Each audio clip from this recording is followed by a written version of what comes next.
एक बार माता पार्वती शिवलिंग का अभिषेक करने के लिए मानसरोवर से कांवड़ में जल लेकर आ रही थी।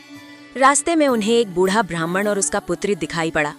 पुत्र प्यास से तड़प रहा था और ब्राह्मण असहाय होकर उसे बचाने की कोशिश कर रहा था। ब्राह्मण माता पार्वती के चरणों में आकर बोला, देवी कृपया इस कांवड़ का जल हमें दे दीजिए। अब मेरा बेटा प्यास से व्याकुल है, जल के बिना इसके प्राण निकलने ही वाले हैं। ये सुनकर माता पार्वती गहन सोच में पड़ गई। उन्होंने मन ही मन विचार किया, यदि मैंने ये जल इन्हें दे दिया तो महादेव को क्या अर्पित करूंगी।